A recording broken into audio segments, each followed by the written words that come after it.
Hello friends, स्वागत है आप सभी का आपके अपने यूट्यूब चैनल एजी क्लासेस पे। दोस्तों, आज हम लोग बात करने वाले हैं सीटेट के बारे में। जो आपका सेकंड पेपर है, मतलब 5 to 8 वाला जो पेपर है, उसका जो 18 नवंबर 2012 का जो पेपर हुआ था, उसको आज हम लोग सॉल्व करने वाले हैं। इसमें सॉल्व जब हम करेंगे तो उसमें आपको सीडीपी देखने को मिलेगी और साथ में एसएसटी जो है उसके प्रश्न देखने को मिलेंगे। देखिए दोस्तों, आप प्रीवियस ईयर को करते हैं तो आपके आने वाला जो पेपर है सीटेट का, जो 26 में जो होने वाला है 8 फरवरी को, वो पेपर भी आपका क्या होगा, अच्छा होगा। क्योंकि प्रीवियस ईयर से बहुत सारे प्रश्न से आप क्या सकते हैं, सीख सकते हैं, ताकि अगला जो पेपर होगा उसमें कैसे कैसे प्रश्न आते हैं। तो चलिए शुरुआत करते हैं। सबसे पहले सीडीपी का पहला प्रश्न देखते हैं। लिखा है कि विद्यार्थियों की से प्रतिक्रिया करने का जो आदर्श यानी प्रतीक्षा समय का सही अनुपात क्या होना चाहिए। तो सबसे पहला आप दिख रहा होगा कि पिछली पाठों के प्रश्नों का उत्तर देने के लिए विद्यार्थियों द्वारा लिया गया समय। देखिए, जब भी हम कोई भी पाठ हम आगे पढ़ते हैं, तो अगर हम पीछे वाले पाठ के बारे में बात करेंगे बच्चों से, है ना, तो वहां पे उसका उत्तर देने में उसको समय लगता है या नहीं लगता है, इसका हमें वर्तमान वाले पेपर से या वर्तमान जो चैप्टर हम पढ़ रहे हैं उससे हमारा कोई लेना देना नहीं होता है। वास्तविक जीवन में प्रश्न की प्रासंगिकता। देखिए, छोटा जो बच्चा होता है वो वास्तविक जीवन से कोई इसमें संबंध नहीं होता है, वास्तविक जीवन के बारे में वो जानता भी नहीं है बहुत सारी चीजें। तो अगला है कि पाठ्य चर्चा में प्रकरण विशेष के लिए आवंटित समय यानी प्रश्न का कठिनाई स्तर। देखिए, जो भी प्रश्न का हमारा कठिनाई स्तर है, अगर उसको हम देखते हैं कि ये प्रश्न कठिन है, उसके हिसाब से अगर बच्चा समय ले रहा है, तो हम ये कह सकते हैं कि जो बच्चा है, विद्यार्थी है, वो एक आदर्श रूप में है। यानी कि जो समय होना चाहिए, लगना चाहिए उस प्रश्न के लिए, अगर ऐसा वो प्रश्न के लिए समय लग रहा है, यानी जो भी प्रश्न कठिन है उसी हिसाब से अगर समय ले रहा है, तो इसका मतलब कि वो बच्चा क्या है, सही तरीके से, यानी उसका जो अनुपात है वो क्या है, सही है। आगे हम लोग बात करते हैं प्रश्न नंबर 2 की। प्रश्न नंबर 2 कह रहा है कि मान लीजिए आप एक विद्यालय के शिक्षा बोर्ड के अध्यक्ष हैं। आप अपने अधिकार क्षेत्र के अंतर्गत आने वाले विद्यालयों की शिक्षा की गुणवत्ता जो है उसको सुधारने के लिए आप क्या योजना बनाएंगे। अगर एज ए शिक्षा बोर्ड के जो अध्यक्ष हैं उसकी अगर हम बात करें, अगर हम बनते हैं, तो सबसे पहले देखिए यहाँ पे निम्न स्तरीय अभिसारी। ठीक है, निम्न स्तरीय हम कभी भी अपने जो भी शिक्षा होगा उसको हम लोग निम्न के बारे में तो हम बात ही नहीं करेंगे, कि दोनों शब्द में निम्न आया हुआ है। अब हम थोड़ा सा बात करते हैं अभिसारी क्या होता है। देखिए, अभिसारी और अपसारी में अंतर होता है। अभिसारी मतलब क्या होता है कि जैसे कोई किरणें ऐसी आ रही हैं, तो अगर एक ही जगह पे आ रही है केंद्र में, तो उसको हम लोग कहते हैं अभिसारी। इसका मतलब कि जो इसका केंद्र होगा, एक बहुत दायरा बहुत छोटा होगा। अपसारी क्या होती है, जब कोई चीजें बहुत फैल के होती हैं, यानी कि जिसका दायरा क्या होता है, बड़ा होता है, वो अपसारी होती है। तो हम सभी को पता है कि जब भी अगर हम बच्चों को शिक्षा देना चाहेंगे, तो हमें पता है कि बच्चे जो होंगे वो कई तरह का प्रश्न हमसे पूछते हैं, कई तरह के चीजों को सिखाने के लिए हमें अलग अलग चीजों को जोड़ना पड़ता है। तो उसमें अपसारी चिंतन की आवश्यकता होगी। तो आपका उच्च स्तरीय का जो अपसारी चिंतन होगा, यानी कि आंसर नंबर डी क्या होगा आपका, करेक्ट होता है। बाकी इसमें व्याख्या दिया हुआ है, आप इसको व्याख्या को अच्छे से पढ़ भी सकते हैं। चलिए आगे हम लोग बात करते हैं प्रश्न नंबर 3 की। कह रहा है सीखने यानी आकलन, आकलन और अन्वेषण के बीच जो दृढ़ीकरण जो है वो द्वारा करने सीखने को प्रभावित करता है। तो अगर हम इसको रखते हैं यहाँ पे कि सीखने का और आकलन का, ठीक है, सीखने का नहीं, सीखने के लिए जो आकलन होता है, तो क्या होना चाहिए, सीखने के लिए जो आकलन होता है उसमें, और साथ में जो उनके आकलन और अनुदेशन के बीच जो संबंध होता है ना, जिनका संबंध होता है, यानी कि संबंधों द्वारा जो दृढ़ीकरण है वो सीखने को क्या करता है, प्रभावित करता है। तो आंसर नंबर सी क्या होगा आपके लिए, करेक्ट होगा। आगे बाकी व्याख्या है, आप इसको अच्छे से पढ़ सकते हैं। चलिए आगे हम लोग बात करते हैं प्रश्न नंबर 4 की। प्रश्न नंबर 4 कह रहा है कि आंतरिक रूप से अभिप्रेरित विद्यार्थी जो होते हैं, जो अंदर से, मतलब दो तरह के अभिप्रेरित यानी कि अभिप्रेरणा होती है, एक होता है आंतरिक और दूसरा होता है बाह्य। तो आंतरिक रूप से जब अभिप्रेरित होते हैं, मतलब कि जैसे हम कर कहें कि एक व्यक्ति को, एक बच्चे को ये है कि हमें सीटेट का एग्जाम निकालना ही निकालना है, तो वो आंतरिक रूप से क्या अभिप्रेरित है, मतलब उसको कोई बाहरी दबाव नहीं डाला जा रहा है कि नहीं आप तुम पास कर लोगे तो तुमको ये दिया जाएगा, ये वो दिया जाएगा, तो वो बाहरी हो जाता है। लेकिन हमें आंतरिक की बात करनी है, यानी कि उस बच्चे के अंदर खुद लगन है कि हमें क्या करना है, सीटेट का एग्जाम क्या करना है, क्लियर करना है। ठीक है, तो अगर आंतरिक रूप से कोई विद्यार्थी अगर अभिप्रेरित है, तो उसको हम लोग क्या चीज नहीं कर सकते। तो देखिए, वह बाह्य रूप से अभिप्रेरित विद्यार्थियों की तुलना में अभिप्रेरणा स्तर कम होता है, कम कभी नहीं होता है। जब भी कोई व्यक्ति अगर अपने से अंदर से मोटिवेटेड है, तो हमेशा याद रखिए बाह्य वाले से ज्यादा ही होगा। दूसरा कि औपचारिक शिक्षा की आवश्यकता नहीं है। ऐसा नहीं है कि अगर कोई व्यक्ति आंतरिक रूप से अभिप्रेरित है तो उसको औपचारिक शिक्षा चाहिए नहीं। शिक्षा तो सबके लिए जरूरी है, चाहे बाह्य रूप से अभिप्रेरित हो या आंतरिक रूप से, तो औपचारिक शिक्षा की भी जरूरत होती है। तो ये भी आंसर आपका गलत हो गया। सी नंबर कह रहा है के लिए पुरस्कार की बिल्कुल भी आवश्यकता नहीं है। ऐसा नहीं है, कोई भी अभिप्रेरित है अगर उसको पुरस्कार दिया जाता है, मतलब उसको कुछ पारितोषिक दिया जाता है, फिर तब भी वो क्या होगा, अभिप्रेरित व्यक्ति जो होगा वो उसके लिए जरूरी है। यानी 3 नंबर आंसर कैंसिल हो जाएगा। कह रहा है कि जो अभिप्रेरित प्रार्थी होते हैं के लिए बाह्य पुरस्कार उसकी अभिप्रेरणा को बनाए रखने के लिए पर्याप्त नहीं होता है।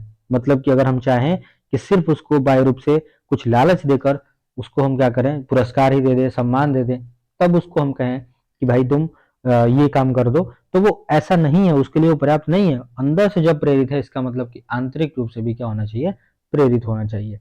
चलिए आगे हम लोग बात करते हैं प्रश्न नंबर 5 की। दोस्तों देखिए, आपको जो प्रीवियस ईयर्स हैं वो बहुत ज़्यादा महत्वपूर्ण है। अगर आप इसको करते हैं तो आपके आने वाले जो एग्जाम है उसमें भी आप बहुत अच्छा स्कोर कर सकते हैं। ठीक है, और जो सीटेट है वो क्वालिफाई करने के लिए सबसे पहले जरूरी है कि आपको मजबूत बनना होगा अंदर से, क्योंकि बहुत सारी चीजें जो है इसमें तथ्यात्मक तो होती हैं, मतलब तथ्य तो होता ही है, साथ में कुछ चीजें जो होती हैं जो हमें समाज से जुड़ी चीज होती है, जिसे हमें खुद पढ़ के अपने आप ही करना होता है। चलिए आगे हम लोग बात करते हैं। अगला है 5वां कि सतत और व्यापक मूल्यांकन की योजना में व्यापक शब्द जो आया है के अलावा निम्नलिखित में के द्वारा समर्थित किया जाता है। यानी कि व्यापक शब्द जो है वो किसके द्वारा समर्थित किया जाता है, तो इसमें नाम आता है जेपी गिलफोर्ड का बुद्धि संरचना का जो सिद्धांत है, वो आपका आंसर आता है। तो आप पढ़ सकते हैं कि सतत और व्यापक मूल्यांकन की योजना में व्यापक का अर्थ है कि इस योजना में छात्रों की वृद्धि और विकास के शैक्षिक तथा सह शैक्षिक दोनों ही पक्षों को शामिल करने का प्रयास किया जाता है। मतलब शैक्षिक रूप से जो होगा वो तो होगा ही शिक्षण कार्य, जो उसके सह शैक्षिक है, मतलब शिक्षा के अलावा भी जो सारी चीजें हैं उसको भी शामिल करने की बात कहा जाता है। आगे बात करते हैं प्रश्न नंबर 6 की। कह रहा है कि कक्षा कक्ष में शिक्षक और विद्यार्थी किस प्रकार जेंडर को यानी करते हैं या सीखने के लिए वातावरण क्या होना चाहिए, तो रूपांतरित हो और उसका क्षुब्ध करता हो। यानी कि आंसर नंबर क्या हो जाएगा आपका, 1 होगा। आगे हम बात करते हैं प्रश्न नंबर 7 की। कह रहा है कि उपलब्धि जो अभिप्रेरणा है वो क्या होती है। तो देखिए अभी अब जब हम किसी चीज के लिए उपलब्धि प्राप्त करना है, उसके लिए जो हमारे अंदर मोटिवेशन है, तो उसके कह रहा है सफलता व असफलता को समान रूप से स्वीकारने की तत्परता, बिना विचारे जल्दबाजी में कार्य करने की प्रवृत्ति, तो ये गलत होगा। अगला दिया है कि चुनौतीपूर्ण कार्य करने में पर डटे रहने की प्रवृत्ति, यानी कि जो भी कार्य हम करें चाहे चुनौतीपूर्ण हो या कोई भी हो, उसमें भी हम क्या कर रहे हैं, डटे रह रहे हैं कि हम नहीं, इस कार्य को हम करके ही रहेंगे, तो वो होता है कि उपलब्धि अभिप्रेरणा। ठीक है, चलिए आगे हम लोग बात करते हैं प्रश्न नंबर 8 की। कह रहा विज्ञान के प्रयोगों में सामान्यतः लड़के उपकरणों का नियंत्रण अपने हाथों में ले लेते हैं। ठीक है, लड़कियों से आंकड़ों को रिकॉर्ड करने अथवा बर्तन धोने के लिए कहा जाता है। यह प्रवृत्ति क्या दर्शाती है। तो देखिए, अगर यहाँ पे पहले से ही धारणा बना ली गई है कि जो ये कहते हैं कि जब बर्तन धोने का जो काम है वो सिर्फ लड़कियों का यहाँ पे है, तो ये क्या गया है कि आंतरिक रूप से क्या कर लिया गया है, मनसा बना लिया गया है, यानी कि मन बना लिया गया है। तो इसमें जब हम बात करते हैं तो वो हम बात करते हैं रूढ़वादिता की। यानी किसकी बात करते हैं, तो रूढ़वादिता की बात में करते हैं, ताकि जिसमें पुरुष और स्त्री की रूढ़िबद्ध भूमिकाएं विद्यालय में भी होती हैं, ये मानना हमको पड़ेगा। क्योंकि रूढ़िबद्ध भूमिकाएं जो होती हैं, जिसमें हम लोग बात करते हैं कि जो खाना बनाने का काम होता है, बर्तन धोने का काम होता है, वो सिर्फ लड़कियों का होता है, तो ये हमारी रूढ़बद्धता ये दर्शाती है। ठीक है, चलिए अगर हम लोग बात करते हैं अगले प्रश्न की 9। कह रहा सीबीएसई द्वारा प्रस्तावित समूह परियोजना गतिविधि का एक सशक्त साधन क्या है। तो सबसे पहले देखिए कि रोजमर्रा के शिक्षण से होने वाले तनाव को दूर करने के लिए ऐसा कोई इसमें गतिविधि जो बनाई गई है वो ऐसा नहीं है। ठीक है, कि कोई भी ऐसा चीज नहीं जिसमें तनाव को दूर किया जा सके। ठीक है, अनेकता में एकता की संकल्पना का प्रचार प्रसार हो सकता है, लेकिन सामाजिक भागीदारिता को सुगम बनाने, यानी कि समाज में जो भी आपकी भागीदारी है उसको कैसे सही बनाया जाए, यही आपका जो है क्या है, सशक्त साधन है। यानी सीबीएसई द्वारा जो प्रस्तावित समूह परियोजना का ये है। ठीक है, चलिए आगे हम लोग बात करते हैं प्रश्न नंबर 10 की। कह रहा है कि रेवन का प्रोग्रेसिव मैजिस्टिक मैट्रिजिस परीक्षण का उदाहरण जो है वो कौन सा है। तो परीक्षण का कौन सा सिद्धांत होता है, तो संस्कृति मुक्त बुद्धि लब्धांक, ये आपका आंसर होता है। आगे हम लोग बात करते हैं प्रश्न नंबर 11 की। कह रहा निम्नलिखित में से कौन सा सिद्धांत पाठ योजना में शामिल नहीं है। देखिए, जब पाठ योजना की हम बात करते हैं तो सबसे पहले उद्देश्यों की स्पष्टता होनी चाहिए, यानी कि हमें कौन सा उद्देश्य यानी कौन सा लक्ष्य हमें प्राप्त करना है। इसमें शिक्षार्थियों का ज्ञान भी होना चाहिए, है ना, शिक्षण का ज्ञान भी होना चाहिए। योजना की दृढ़ता नहीं होनी चाहिए कि योजना को ऐसे ही हम लागू करेंगे, अगर जैसी जरूरत पड़ेगी उस तरीके से हम क्या करेंगे, अपनी योजना को चेंज भी कर सकते हैं, है ना। तो यहाँ पे दृढ़ता इसकी बात नहीं शामिल है।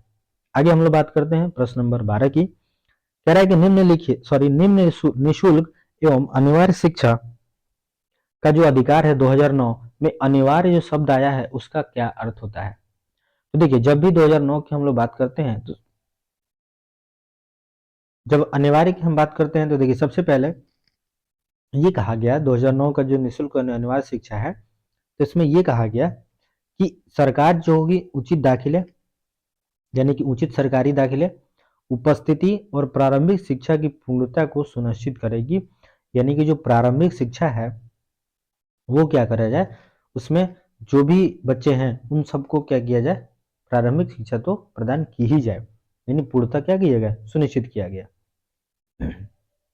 सॉरी, अधिगमकर्ता का स्व नियमन, स्व मतलब क्या होता है, अपने आप, नियमन मतलब खुद से। तो इसमें होता है कि स्वयं सीखने की अनुवीक्षण करने की योग्यता। हमको स्व मतलब क्या होता है, स्वयं, तो स्वयं की बात आएगी यहाँ पे, तो आपका आंसर 3 नंबर ऐसे ही दिखता है। चलिए आगे हम लोग बात करते हैं प्रश्न नंबर 14 की। कह रहा है कि मैडम चाय खाती हैं। अब ये वाक्य जो है ये क्या दर्शाता है।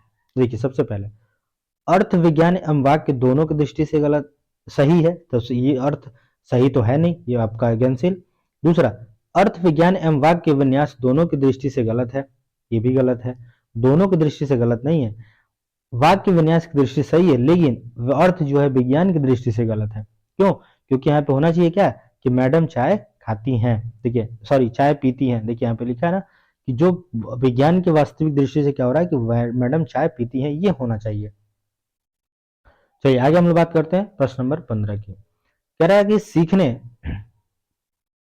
के सिद्धांतों के संदर्भ में स्कैफोल्डिंग क्या और संकेत करता है। देखिए, स्कैफोल्डिंग का सीधा सीधा अर्थ है कि जब हमको किसी बड़े से सहयोग हमें प्राप्त हो जाए ताकि हम उस काम को क्या कर सकें, आगे कर सकें, उसी का मतलब होता है स्कोप फोल्डिंग। इसका मतलब ये होता है कि जो सीखने में वयस्कों द्वारा अस्थायी सहयोग मिल जाए, मतलब कि उसमें कुछ सहयोग हमसे मिल जाए, बड़े लोगों से हमें मिल जाए, तो वही हमारा क्या होता है, स्कोप फोल्डिंग कहलाता है। यानी आंसर नंबर 1 क्या होगा, सही होगा। आगे बात करते हैं प्रश्न नंबर 16 की। एक महिला ने भोजन प्राप्त करने के लिए अपने बच्चों को बेच दिया। ये हमसे कहा गया कि एक बच्ची महिला है, वो अपने भोजन के लिए क्या कर दिया, अपने बच्चे तक को बेच दिया। यह खबर को इस तरह समझा जा सकता है कि के आधार पर अच्छी यानी कि अब किस आधार पर यह समझा जा सके। तो देखिए, मनोसामाजिक सिद्धांत ये तो नहीं होना चाहिए कि हमें भोजन अपने बच्चों को क्या करना चाहिए, बेच देना चाहिए। पूर्वलोकित तो आकस्मिक सिद्धांत, यहाँ पे आकस्मिक आकस्मिक कोई ऐसी घटना घट नहीं रही है। मनोविश्लेषणात्मक सिद्धांत नहीं, पदानुक्रमिक आवश्यकताओं का सिद्धांत, यानी कि जैसे जैसे उसको ऐसे जब आप पढ़ेंगे तो एक आवश्यकताओं का ये पोल बना हुआ है, ऐसे मास्लो के द्वारा दिया गया है। तो इसमें ये बताया गया है कि जो आवश्यकताएं हैं, जैसे हमारी कुछ मांग ऐसी आवश्यकताएं होती हैं जिसको हम लोग दैहिक मांग कहते हैं, जिसमें भूख हो गया, प्यास हो गया, मतलब भोजन के लिए, पानी के लिए।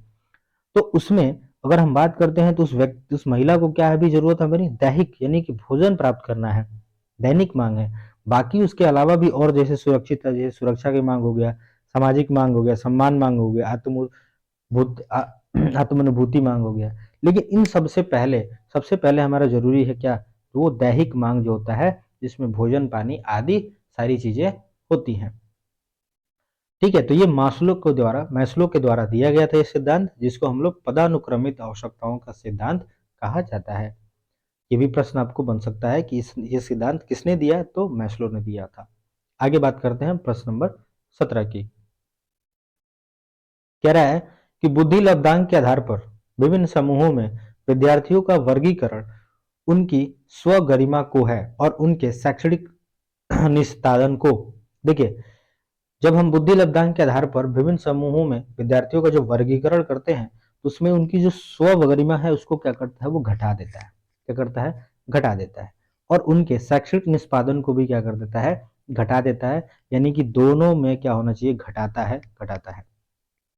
देखिए यहाँ पे जब इसको ध्यान से देखें कि जब विद्यार्थियों का वर्गीकरण उनके बुद्धि लब्धांक के आधार पर किया जाता है तो निम्न बुद्धिलांक वाले बच्चों कुंठित हो जाते हैं। मतलब उनको ऐसा लगता है कि हमें मुख्य धारा से क्या कर दिया गया? अलग कर दिया गया। तो वो क्या हो जाता है? एक तरह से कुंठित हो जाते हैं। और जो भी प्रतिभाशाली बच्चे होते हैं उनको विद्यार्थियों पर भी लागू होता है ना? उनके जो शिक्षित निष्पादन जो होते हैं वो क्या होता है? घटने लगता है। मतलब अब वो एक तरफ से अपने आप को मान लेते हैं कि हम क्या है? सबसे कमजोरी ही विद्यार्थी है। इसलिए वो उनकी पढ़ने की जो इच्छा भी होती है धीरे धीरे क्या हो जाती है? घट जाती है। तो यहाँ पे दोनों चीजें क्या होगी? घट जाएंगी। आगे बात करते हैं प्रश्न नंबर 18 की। कह रहे जॉन डीवी द्वारा समर्थित लैब विद्यालय के उदाहरण कौन से हैं? तो लैब विद्यालय मतलब हो गए प्रगतिशील विद्यालय। इसको ध्यान में आपको रखना है। आगे बात करते हैं प्रश्न नंबर 19 की। कह रहा है कि लॉरेंस कोलरबर्ग के द्वारा प्रस्तावित निम्नलिखित चरणों में से प्राथमिक विद्यालय के बच्चे जो किन चरणों का अनुसरण करते हैं? सबसे पहले देखिए आज्ञा पालन और दंड उन्मुखीकरण, व्यक्तिगत और विनिमय, अच्छे व्यक्तिगत संबंध, सामाजिक अनुबंध एवं व्यक्तिगत। तो आपका ये जो होगा वो 1 नंबर हो जाएगा। इसमें ए और बी दोनों शामिल हो जाएंगे। यानी कि आज्ञा पालन और दंड उन्मुखीकरण और व्यक्तिगत और विनिमय। यहाँ से आप इसके बारे में पढ़ सकते हैं। आगे हम लोग बात करते हैं प्रश्न नंबर 20 की। कह रहा है कि एक विद्यार्थी कहता है कि उसका दादा आया है। एक शिक्षक होने के नाते आपकी प्रतिक्रिया क्या होनी चाहिए? देखिए ऐसे प्रश्न जब हैं, अब इस प्रश्न में हमें क्या करना है? हमें इस प्रश्न में अपना खुद का भी दिमाग लगाना है कि एज ए टीचर हमें क्या बोलना है या कैसे उसका रिएक्ट करना है। जैसे कह रहा है बच्चा कोई कि उसका दादा आया है। अब यहाँ पे दादाजी हो गए तो दादाजी क्या हो गया? दादा यहाँ पे एक बड़े व्यक्ति हैं, है ना? बड़े बुजुर्ग हैं। तो उनके लिए किस तरह से हम पेश आएंगे वो चीज हमें क्या है यहाँ पे बतानी है। तो देखिए पहला कि दादा आया है की जगह दादाजी आए हैं कहना चाहिए। अपनी भाषा यानी अब आप अपनी भाषा पर ध्यान दीजिए। अच्छा आपके दादाजी आए हैं, बच्चे आप सही वाक्य नहीं बोल रहे हैं तो एज ए टीचर हमें क्या करना चाहिए? हमें बोलना चाहिए अच्छा आपके दादाजी आए हैं। तो इस तरह से जब हम बोलेंगे तो बच्चे भी क्या करेंगे? जब सीखेंगे तो अगली बार जब इसे बोलना होगा तो वो भी क्या करेंगे? अपने जो पहले की जो लैंग्वेज थी उस लैंग्वेज में क्या करेंगे? सुधार करेंगे। तो एज ए टीचर जब हम किसी अच्छे तरीके से जब बातचीत करते हैं तो बच्चे भी हमारा क्या करते हैं? अनुसरण करते हैं। इसीलिए हमें सही और सम्मानीय शब्दावली का प्रयोग करना चाहिए। आगे बात करते हैं प्रश्न नंबर 21 की। प्रश्न नंबर 21 कह रहा है कि के अलावा निम्नलिखित घटना वृतांत रिकॉर्ड की विशेषताएं हैं।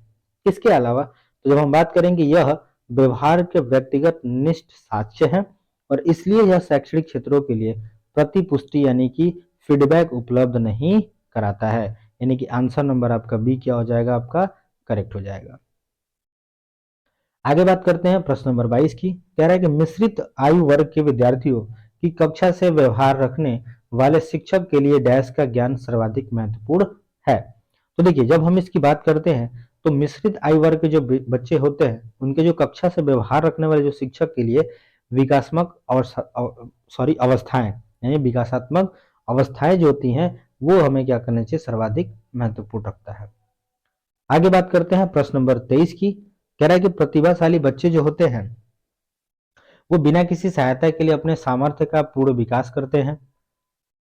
मानव के लिए महत्वपूर्ण किसी भी क्षेत्र में अस्वभावतः अच्छा निष्पादन करते हैं। सामान्यतः शारीरिक रूप से कमजोर तो नहीं होते हैं। सामान्यतः अपने शिक्षक को पसंद नहीं करते हैं। ये भी दोनों गलत है। हम बात करते हैं 1 और 2 में तो लिखा है कि बिना किसी सहायता के अपने सामर्थ्य का पूर्ण विकास करते हैं। ये हमारा आंसर क्या हो जाएगा? करेक्ट हो जाएगा। क्योंकि उनके अंदर इतनी सामर्थ्य मतलब एक तरह से कहा जाए होती है। वो चाहते कोशिश करते हैं कि हम किसी बिना सहायता के हम क्या करें? अपने आगे अपने पढ़ाई को या अपने जो भी टैलेंट है उसको क्या करें? आगे बढ़ा सके। आगे बात करते हैं प्रश्न नंबर 24 की। कह रहा है कि संकल्पनाओं की व्यवस्थित प्रस्तुति विकास के लिए निम्नलिखित किन सिद्धांतों के साथ संबंधित हो सकती है? पहला, विकास के परिणाम स्वरूप वृद्धि होती है। विकास जो होता है विषम जातीय के स्वायत्तता की ओर अग्रसर होता है। विद्यार्थी विभिन्न दरों पर विकसित होते हैं। विकास सापेक्ष रूप से क्रमित होता है। तो विकास जो होता है एक सापेक्ष रूप से क्रमिक होता है, यानी कि यह सिद्धांत से संबंधित है।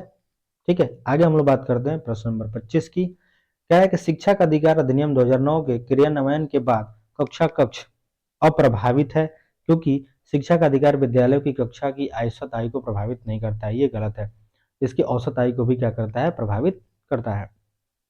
जेंडर के अनुसार अधिक समाजातीय है, आयु के अनुसार अधिक समाजातीय है, तो आयु के अनुसार से अधिक समाजातीय है। ठीक है, गलत है। आगे हम लोग बात करते हैं प्रश्न नंबर 26 की। कह रहा है कि बाल केंद्रित शिक्षा का समर्थन निम्नलिखित में से किस विचारक के द्वारा किया गया था। तो ये सीधा सीधा आपका फैक्ट वाला प्रश्न है, तो जॉन टीवी द्वारा। आगे बात करते हैं प्रश्न नंबर 27 की। कह रहा है कि प्रतिभाशाली बच्चों के संदर्भ में संवर्धन का अर्थ क्या होता है। तो ऐसे विद्यार्थियों को वर्तमान स्तर ग्रेड को छोड़कर अगले उच्च ग्रेड में प्रोन्नत करना। ये आपका आंसर क्या हो जाएगा, आपका ए हो जाएगा। क्यों? क्योंकि जो प्रतिभाशाली बच्चे होते हैं वो तीव्र गति के होते हैं, तीव्र गति से सीखते हैं, तीव्र माइंड के होते हैं, तो उन्हें हम क्या करते हैं, विद्यालयों में जल्दी प्रवेश दिलाकर तीव्र गति से विद्यार्थी शिक्षा समाप्त करके बालकों की प्रतिभा का विकास किया जा सकता है। आगे हम लोग बात करते हैं प्रश्न नंबर 28 की। कह रहा है एकल अभिभावक वाले बच्चों को पढ़ाते समय शिक्षक को क्या उन्हें इस तथ्य को अनदेखा कर देना चाहिए कि ऐसे बच्चे के साथ अन्य बच्चों के समान व्यवहार करना चाहिए। देखिए, जब हम एकल अभिभावक की बात करते हैं तो एकल विद्यार्थी मतलब अभिभावक हो तो भी उसके बुद्धि पे, उसकी योग्यता पे, उसकी क्षमता पे कोई प्रभाव नहीं पड़ता है ना। तो उन बच्चों को ये चीज से अनदेखा कर देना चाहिए। ठीक है, शिक्षक को। आगे बात करते हैं प्रश्न नंबर 29 की। प्रतिभाशाली विद्यार्थियों के लिए निम्नलिखित में से कौन सी गतिविधि सर्वाधिक उपयुक्त है। हाल ही में हुए मैच का प्रतिवेदन लिखना, दी गई श्रृंखलाओं के आधार पर मौलिक नाटक लिखना, 5 पाठों के अंत में दिए गए अभ्यासों को एक बार में हल करना, गलत हो गया। शिक्षक दिवस पर कक्षा को पढ़ाना, ये भी गलत है। तो आंसर नंबर बी क्या होगा कि दी गई जो संकल्पना है के आधार पर मौलिक नाटक लिखा जाए अपने मन से। लास्ट प्रश्न आपका सीडीपी का। शारीरिक गतिक बुद्धि रखने वाले बच्चों की अंतिम अवस्था निम्नलिखित में से कौन सी हो सकती है। तो दोस्तों शल्य चिकित्सक, देखिए शारीरिक गति बुद्धि रखने वाले के बच्चे की अंतिम अवस्था तो क्या होना चाहिए, शल्य चिकित्सक, यानी कि आंसर नंबर क्या होगा आपका, करेक्ट हो जाएगा। दोस्तों ये रहा आपको सीडीपी के आपके 30 प्रश्न। अब देखिए 30 प्रश्न में से अगर आप 29 और 28 प्रश्न कर ले जाते हैं तो आपका ये मान के चलिए कि सीटेट जो है वो आप क्वालिफाई कर जाएंगे। सीटेट जो है क्या कर जाएंगे, आप क्वालिफाई कर जाएंगे। तो दोस्तों पहला प्रश्न देखिए क्या कह रहा है। पहला प्रश्न आपका कह रहा है कि किस काल में कर प्रथा, है ना, जो टैक्स की जो व्यवस्था थी, कर प्रथा, वो विशिष्ट महत्व रखती है। ठीक है, तो हम बात करते हैं सबसे पहला महाजनपद, है ना। तो महाजनपद जो काल है जिसमें 16 महाजनपदों का जिक्र किया गया है। तो अगला ऑप्शन है गुप्त, तीसरा है वैदिक काल, चौथा है आपका हड़प्पा सभ्यता। देखिए ये जो है ऑप्शन थोड़ा सा इधर उधर हो चुका है। तो जो सबसे महत्वपूर्ण अगर आप बात करते हैं तो जो गुप्त काल है उसको प्राचीन भारत में स्वर्ण काल के नाम से भी जाना जाता है। इस काल में क्या हुआ था कि राज्य की जो आय थी, मतलब इनकम जो होनी थी, उसका जो मुख्य जो स्रोत था वो क्या था, टैक्स ही था, जिसमें भाग, भोग, उपद्रंग, ऊपरी कर, शुल्क, गुप्तकालीन ये कर थे। यानी कि गुप्त काल के जो शासक थे उन्होंने इस तरह के कर क्या किए थे, लगाए थे। तो इसका मतलब जो आंसर होगा वो हमारा हो जाएगा गुप्त काल, यानी ऑप्शन नंबर बी क्या होगा आपका, करेक्ट हो जाएगा। आगे बात करते हैं प्रश्न नंबर 92 की। कह रहा पृथ्वी द्वारा सूर्य के चारों ओर घूमने को कहा जाता है। तो देखिए दो चीज होती है, एक तो ये मान लीजिए सूर्य है आपका, ठीक है। अब ये मान लीजिए सन है, तो सन के अगर चारों ओर पृथ्वी क्या कर रही है, जब चक्कर लगा रही है, अर्थ जब चक्कर लगा रहा है, ठीक है, तो उस प्रक्रिया को हम लोग कहते हैं परिक्रमण। उसको हम लोग क्या कहते हैं, परिक्रमण कहते हैं। लेकिन जो पृथ्वी है अपने अक्ष पे जब घूमती है, ठीक है, जो 23.5 डिग्री जब झुकी हुई है, तो जब उस पे अगर अपना घूमती है जिसके कारण दिन और रात होता है, उसको हम लोग घूर्णन कहते हैं। लेकिन हमें से यहाँ पे प्रश्न कहा है कि सूर्य के जो चारों ओर घूमता है उसको हम लोग क्या कहते हैं, तो उसको हम लोग परिक्रमण कहते हैं। ये क्या करती है, अपने सूर्य के चारों ओर क्या करती है, ये चक्कर लगाती है। और ये चक्कर लगभग आपको कह सकते हैं कि 365 दिन यानी एक साल में पूर्ण करती है। लेकिन अगर एग्जैक्ट की हम बात करें तो 1/4 जो घंटा है वो और अधिक समय लेती है। ठीक है, तो इस तरह से करते हुए आपका 4 जब बनता है तो एक दिन आपका क्या हो जाता है, बढ़ जाता है। इसीलिए जो फरवरी होती है आपकी 29 तारीख की हो जाती है, यानी कि लीप ईयर में 366 दिन हो जाते हैं। आगे हम लोग बात करते हैं प्रश्न नंबर 93 की। कह रहा है, निम्न में से किस भारतीय साहित्यिक धरोहर का अर्थ है कि गुरु के पास जाकर क्या करना, यानी कि गुरु के पास बैठकर, समीप पर बैठकर पढ़ना। तो सबसे पहले आर्यक जो होता है वो, ये उपनिषद की बात नहीं करते यहाँ पे। जो उपनिषद है, यानी उपनिषद जब बात हम करते हैं, उपनिषद जो उप प्लस निषद से बन के बना हुआ है, यानी कि समीप तथा निषद का अर्थ होता है बैठना, यानी कि समीप बैठकर, यानी कि गुरु के, जैसे गुरु हो गए ये आपके गुरु हो गए, और इसके आसपास बच्चे क्या करते थे, बैठकर क्या करते, शिक्षा प्राप्त करते थे, और साथ ही साथ उनसे प्रश्न भी किया करते थे। और शिक्षक जो थे उसमें मौखिक रूप से क्या करते थे, बच्चों से पूछा करते थे। तो इसमें आपका उत्तर क्या हो जाएगा, उपनिषद, यानी कि जो रचना वेदों के दार्शनिक व्याख्याओं के द्वारा ली गई थी। उपनिषदों की संख्या कितनी बताई गई है, तो 108 बताई जाती है। ये भी महत्वपूर्ण प्रश्न है, कभी हो सकता है कि आगे भविष्य में पूछे कि उपनिषद की संख्या कितनी है, तो 108 है।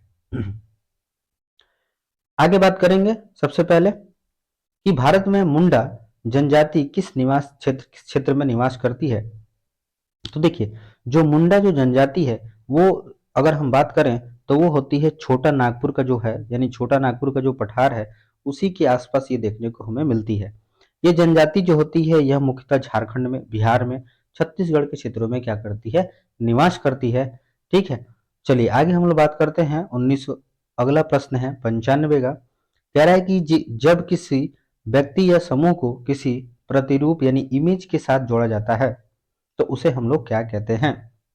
देखिए ध्यान से, जब हम किसी इमेज के, यानी कि अगर हम किसी ऐसे प्रतिरूप से हम लोग कंपेयर करते हैं, साथ उसको जोड़ते हैं समूह को, तो प्रताड़ित मतलब क्या होता है, किसी को जैसे हम किसी तरह से परेशान करते हैं उसको हम लोग क्या कहते हैं, प्रताड़ित करना। मूर्ति क्या होती है कि मूर्ति जैसे किसी चीज की हम लोग क्या करते हैं, प्रतिमूर्ति बनाते हैं, यानी कि हूबहू प्रतिमा जब हम बनाते थे तो उसको हम लोग मूर्ति के साथ जोड़ते हैं। भेदभाव में क्या होता है कि जब हम किसी एक व्यक्ति को और दूसरे व्यक्ति की तुलना में क्या करें, कम कंपेयर करते हैं तो उसको हम लोग भेदभाव कहते हैं। लेकिन आज लास्ट में जो ऑप्शन आता है रूढ़िपद, तो आपका आंसर नंबर डी क्या होगा, आपका करेक्ट होगा। दोस्तों कुछ ऐसे आंसर्स होते हैं जिसको हमें अगर पता भी नहीं है लेकिन हम कैंसिल करना शुरू कर दें, तो देखिए हमें क्या करना है ना, कि प्रश्न खोजना नहीं है। अगर आपको नहीं समझ में आ रहा है कि कौन सा उत्तर होगा तो उसमें ये मत खोजिए कि कौन सा उत्तर होगा, पहले यदि कोशिश करिए कि कौन सा नहीं होगा, उसको आप कैंसिल कर दीजिए, फिर उसके बारे में सोचना ही नहीं है कि नहीं। चलिए आगे हम लोग बढ़ते हैं प्रश्न नंबर 96 की। कह रहे भारतीय संविधान के अनुच्छेद 21 जो हमारा संविधान कहता है उसमें जो 21 है वो किससे संबंधित है। तो हम सभी को पता है कि जो 21 हमारा बताता है जीवन के अधिकार को बताता है, और ये जो है आपातकाल की स्थिति में भी ये हमारा रद्द नहीं हो सकता है, समाप्त नहीं हो सकता है। आगे बात करते हैं प्रश्न नंबर 97 की। कह रहे खालसा की स्थापना करने वाले निम्नलिखित में से कौन थे। तो देखिए जो खालसा संबंधित शब्द है वो हमारे सिख अ, समुदाय से संबंधित है।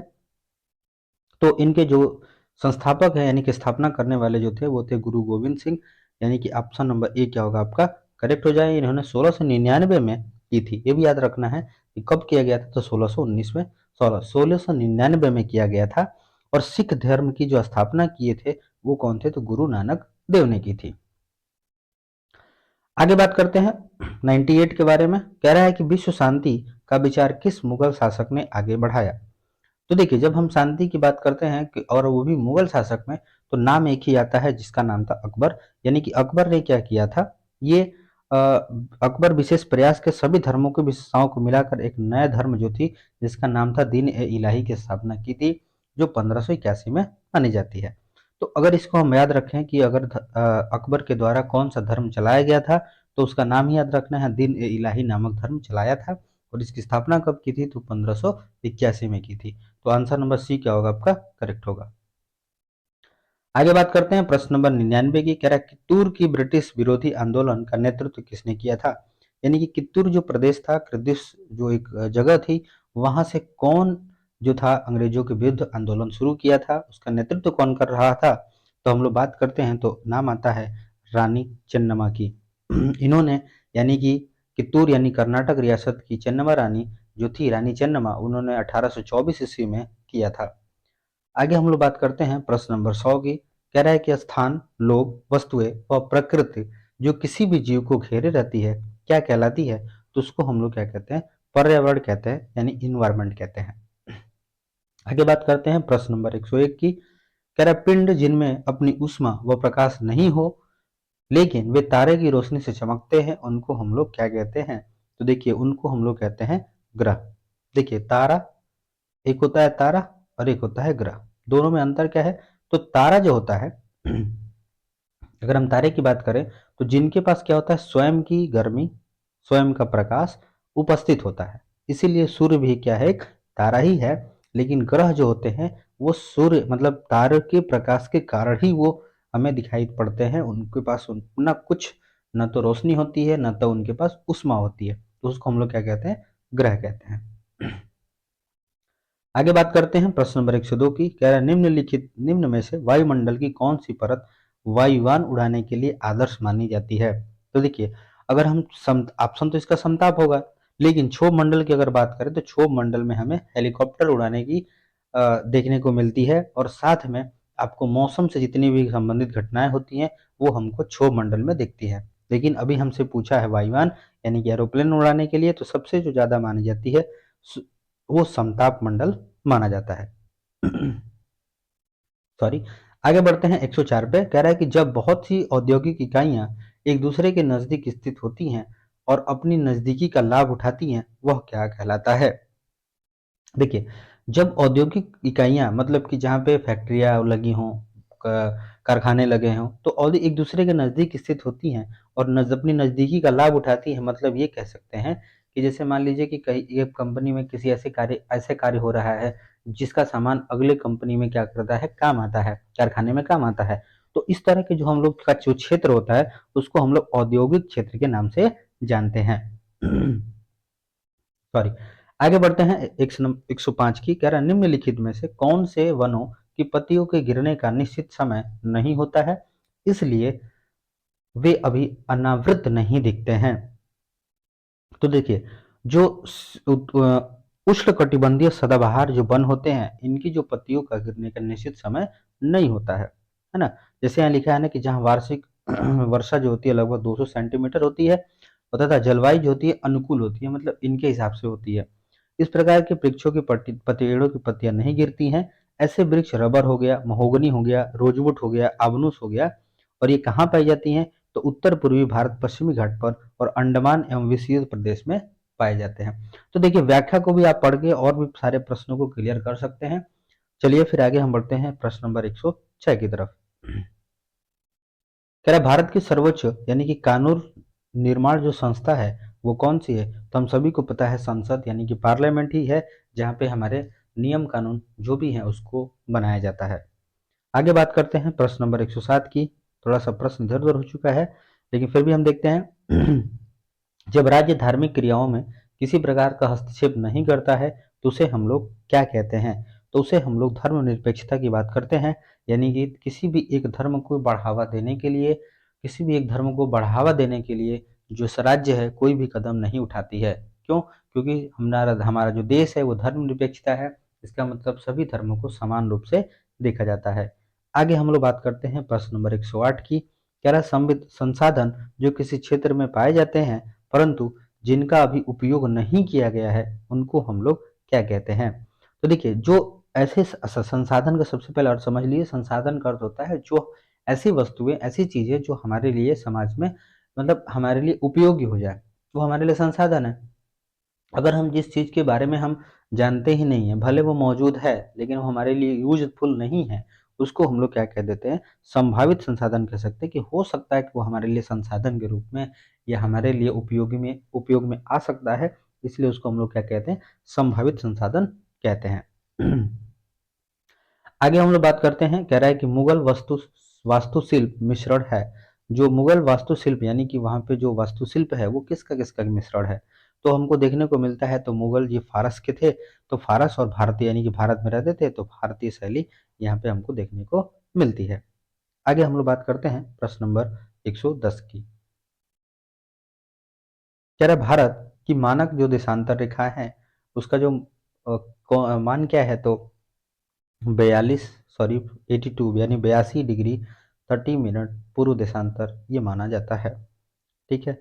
आगे हम लोग बात करते हैं प्रश्न नंबर 111 की। कह रहा है किसान की एक पद्धति जिसमें व्यापक स्तर पर आधुनिक आगतों का उपयोग अधिक उत्पादकता प्राप्त करने के लिए किया जाता है, उसको हम लोग क्या कहते हैं, तो उसको हम लोग कहते हैं वाणिज्यिक खेती। देखिए, जब भी हम व्यापक स्तर पे की जाती है और आगतों को अधिक उत्पादकता के लिए की जाती है, तो उसको हम लोग क्या कहते हैं, वाणिज्यिक खेती कहते हैं। और इसके लिए हमें सर्वोत्तम सर्वोत्तम बीज की आवश्यकता पड़ती है। स्थानांतरित कृषि, एक जगह से दूसरी जगह स्थानांतरित हम लोग किसी कहते हैं। निर्वाहक कृषि क्या होती है, तो निर्वाहक कृषि जिसमें हम लोग क्या करते हैं कि एक व्यक्ति है, वो क्या कर रहा है, सिर्फ इतना ही फसल बो रहा है जितने वो अपना क्या करे, निर्वाह कर पाता है।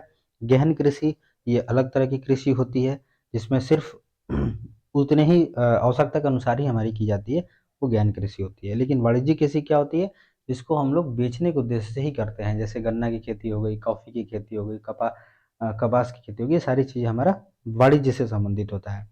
आगे बात करते हैं प्रश्न नंबर 112 की। कह रहा निम्न में से कौन सा परंपरागत स्रोत है।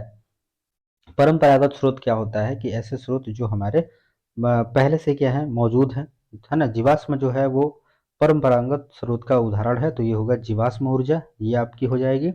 और इस प्रकार के ईंधन की प्राप्ति पृथ्वी के नीचे दबे जीवाश्म से होती है, जैसे पेट्रोल हो गया, कोयला हो गया, प्राकृतिक गैस हो गई।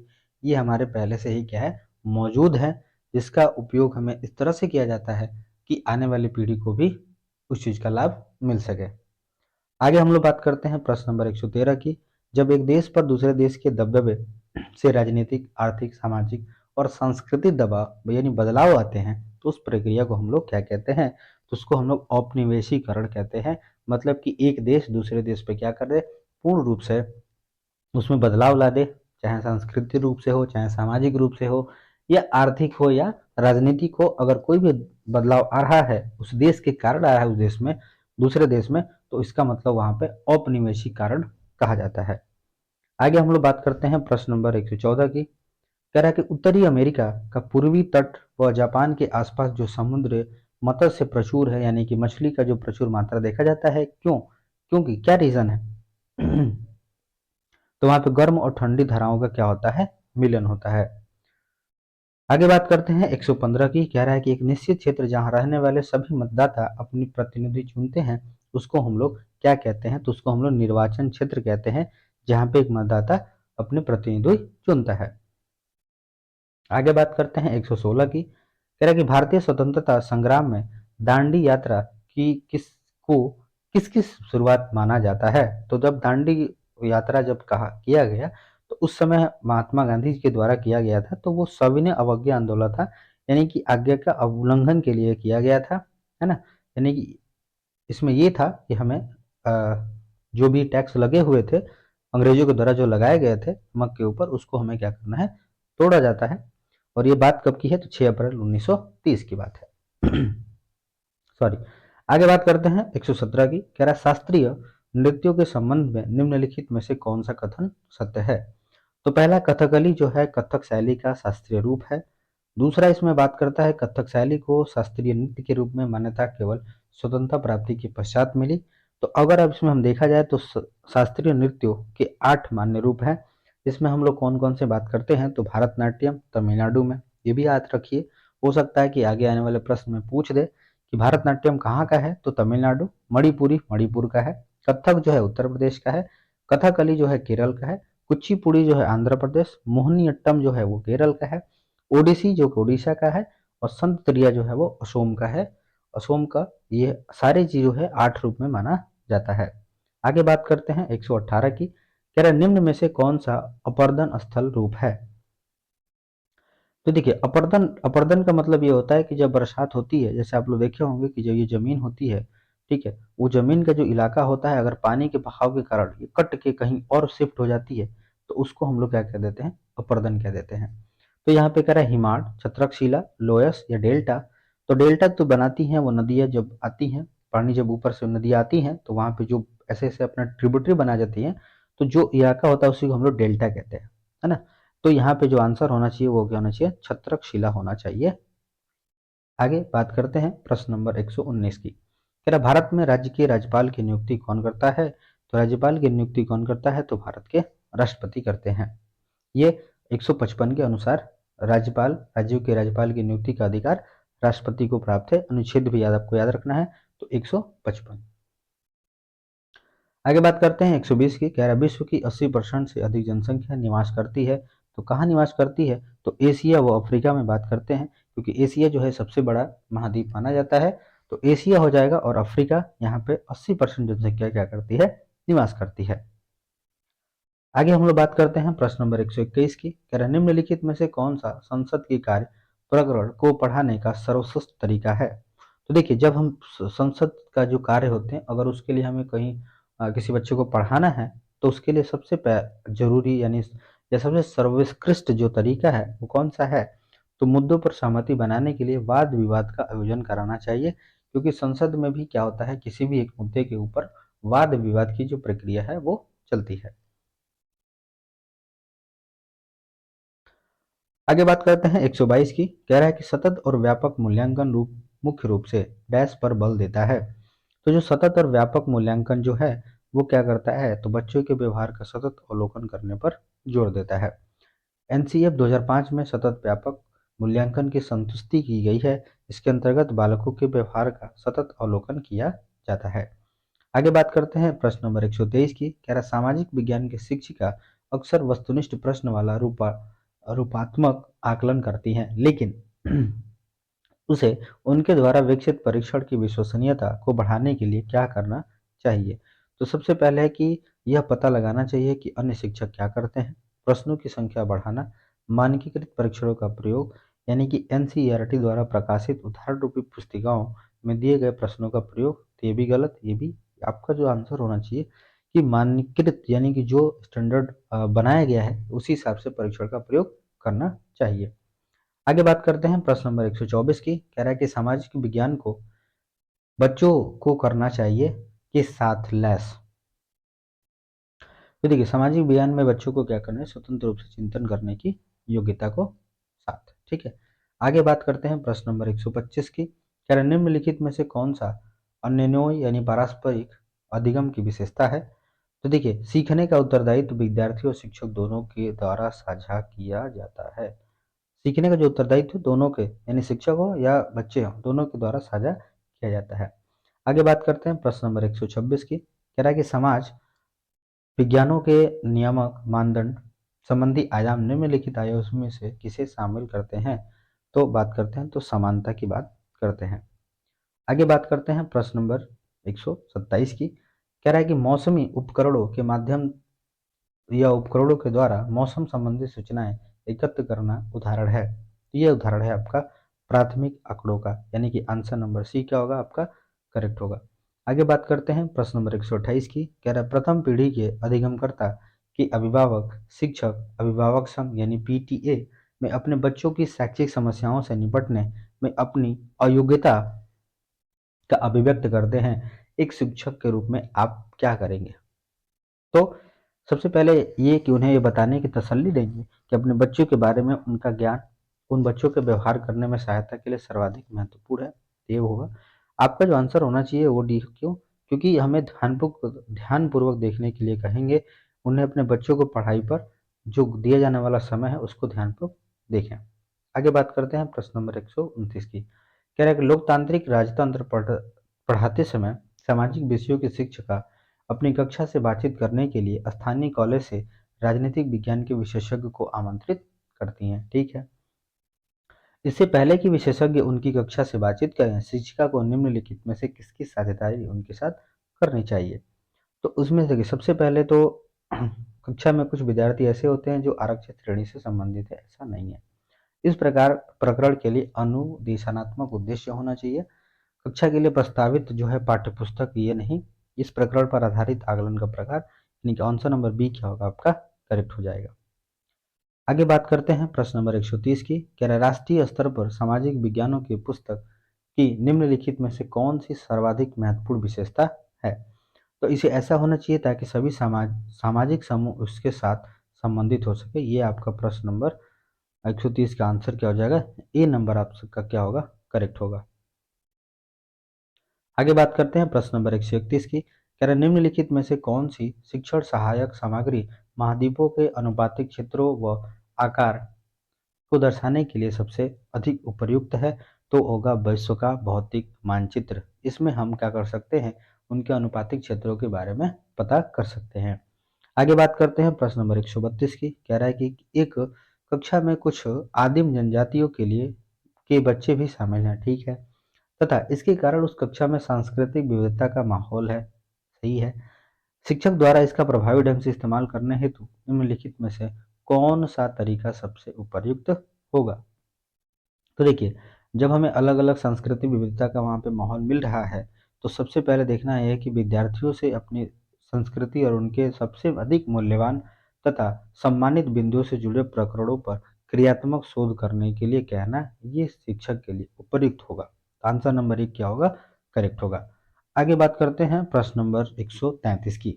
दोस्तों, अगर आपको ये अच्छा लग रहा हो तो लाइक करिएगा, शेयर करिएगा हमारे चैनल को, और आप लोग ही सपोर्ट करेंगे तो हम भी आपके साथ जुड़े रहेंगे ताकि आपका सीटेट जो है वो अच्छे से क्लियर हो जाए। आगे बात करेंगे 133 की। कह रहे निम्नलिखित में से कौन सा पूरा पाषाण स्थल है। तो सबसे पहला भीमबेटका, इमाम गांव, बुर्ज होम यानी हल्लर। तो आपका भीमबेटका जो है वो क्या है पूरा पाषाण काल है। ये जो स्थित है कहाँ है, तो मध्य प्रदेश में। आगे हम लोग बात करते हैं प्रश्न नंबर 134 की। कह रहा है कि एक के अलावा निम्नलिखित कारक सामाजिक विज्ञान शिक्षण के आधार पर निर्माण करते हैं। तो सामाजिक विज्ञान जो है शिक्षक का मुख्य उद्देश्य निम्न होता है। तो आपका आंसर क्या हो जाएगा, 1 नंबर, ठीक है। चलिए आगे हम लोग बात करते हैं प्रश्न नंबर 135 की। कह रहा है कि निम्न में से कौन सा प्रारंभिक स्तर पर सामाजिक विज्ञान के संदर्भ में सही है। तो देखिए, जब जब हम प्रारंभिक स्तर की बात करते हैं, यानी कि जब शुरुआती स्तर की हम बात करते हैं, तो उसमें जो सामाजिक विज्ञान जब पढ़ाया जाता है तो उसमें मेन जो देखने को मिलता है सब्जेक्ट, सबसे पहले तो इतिहास हमको देखने को मिलता है, भूगोल देखने को मिलता है, उसके बाद राजनीतिक विज्ञान, उसके बाद अर्थशास्त्र, यानी कि चारों ये हमको देखने को मिलता है। तो आंसर नंबर सी क्या होगा आपका करेक्ट होगा। आगे हम लोग बात करते हैं प्रश्न नंबर 136 की। कह रहा निम्नलिखित में से कौन सा केंद्रीय माध्यमिक बोर्ड के फॉर्मेटिव मूल्यांकन के लिए सुझाव नहीं है। तो अधिक आवृत्ति से परीक्षण करना ये हमारा सुझाव नहीं है। आगे हम लोग बात करते हैं प्रश्न नंबर 137 की। कह रहा है कि मानचित्र को समझने की सर्वव्यापी भाषा को समझा जा सकता है। तो ऋण चिन्हों द्वारा जब भी हम कभी मानचित्र को देखते हैं तो सबसे पहले हमें चिन्हों को ध्यान देना चाहिए। जैसे अगर ऐसे बना हुआ है तो हमें ये समझना चाहिए कि मंदिर की बात कर रहा है ना। तो कई तरह के चीजें सिंबल होते हैं, वो हमें रूढ़वादियों की बात हम लोग करते हैं, ठीक है। आगे हम लोग बात करते हैं 138 की। सूफी संतों के मकबरे को कहा जाता है। तो सूफी संत के मकबरे को दरगाह कहा जाता है। आगे हम लोग बात करते हैं प्रश्न नंबर 139 की। कर अटलांटिक महासागर के विषय में निम्नलिखित तथ्य पढ़ें। पहला, ये अंग्रेजी में एस अक्षर के आकार का है।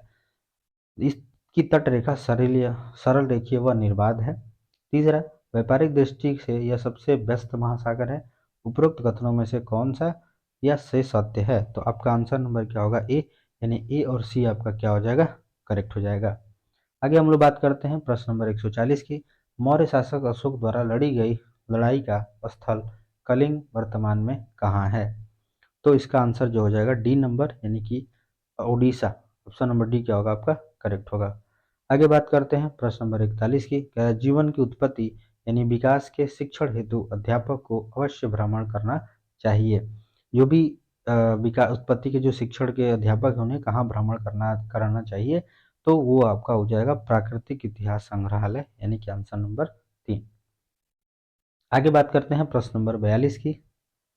142 की। निम्नलिखित में से कहाँ सभी अक्षांशों पर दोपहर का सूर्य कम वर्षा यानी वर्ष में कम से कम एक बार सीधा ऊपर से चमकता है। तो कर्क रेखा और मकर रेखा के मध्य। ऑप्शन नंबर क्या हो जाएगा ए। 143 प्रश्न है, कह रहा है अभिवृद्धि और मूल्यों का आकलन करते समय सामाजिक विज्ञान के शिक्षक निम्नलिखित में से किस विवरण संकेत की ओर अधिभार दे सकते हैं? तो आंसर नंबर डी, यानी प्रश्न पूछने के लिए स्वतंत्र महसूस करना, ये आपका क्या होगा? करेक्ट होगा। आगे बात करते हैं 144 की, कह रहा है कि सामाजिक विज्ञानों के किसी शिक्षक के लिए कक्षा में हाल ही में हुई चर्चा के बारे में कौन सा कथन सर्वाधिक ध्यान देने योग्य है? तो किसी कोई भी विद्यार्थी दूसरे विद्यार्थियों की पूर्ण रूपेण सहमत नहीं था, यानी ऑप्शन नंबर ए क्या होगा? करेक्ट होगा। आगे बात करते हैं 145 की, कह रहा है कि सामाजिक विज्ञानों में योगात्मक आकलन में 51 विद्यार्थियों की कक्षा का मध्यांक जो है 36 है, यह सुझाव देता है कि जो है 25 विद्यार्थियों की जो औसत अंक है वो लगभग 36 के या 36 से ऊपर है। आगे हम लोग बात करते हैं प्रश्न नंबर 146 की, करा भूमि की एक संकरी पट्टी जो बड़े भूखंडों को जोड़ती है उसे हम लोग क्या कहते हैं? तो उन्हें हम लोग भूसंधि कहते हैं। आगे बात करते हैं प्रश्न नंबर 147 की, कह रहा है कि जैवमंडल के विषय में सबसे उपयुक्त कथन है? तो भूमि, जल, वायु, पौधे और पशु, तो ये हो जाएगा भूमि, जल, वायु और पौधे, पशु, ये जैवमंडल के अंतर्गत आते हैं। आगे बात करते हैं 148 की, कह रहा है निम्नलिखित में से कौन सा विविधता को बढ़ावा देता है? तो विविधता को बढ़ावा देने के लिए हमारी मातृभाषा में बोलना, ये विविधता को बढ़ावा देता है। अगला है 149, कह रहा है कि सन 2012 निम्नलिखित में से किस प्रकार से लिखा जा सकता है? तो आंसर आपका एक नंबर हो जाएगा ग्रेडियन कैलेंडर एडी, इसमें लिखने के लिए एडी 2012 लिख सकते हैं। ठीक है। आगे बात करते हैं 150, ये आपका अंतिम प्रश्न है एसएसटी का, कह रहा है कि सामाजिक विज्ञानों में सर्पिल पाठ्यचर्चा चर्या का निम्नलिखित में से कौन सा लाभ है? तो ऑप्शन नंबर, यानी गहन समझ के साथ एक लंबी समयावधि के लिए संकल्पनाओं का संधारण, ये आपका क्या हो जाएगा? आंसर नंबर सी करेक्ट होगा। दोस्तों ये रहे आपके पूरे 60 प्रश्न जो एसएसटी से संबंधित है, और बाकी सीडीपी जो है आपका 30 प्रश्न हो गया, 60 30 90 प्रश्न, ये आपको बहुत ज़्यादा हेल्प करेंगे आपके पेपर 2 के लिए। तो मिलते हैं फिर आपको अगले वीडियो में, तब तक के लिए धन्यवाद। जय हिंद।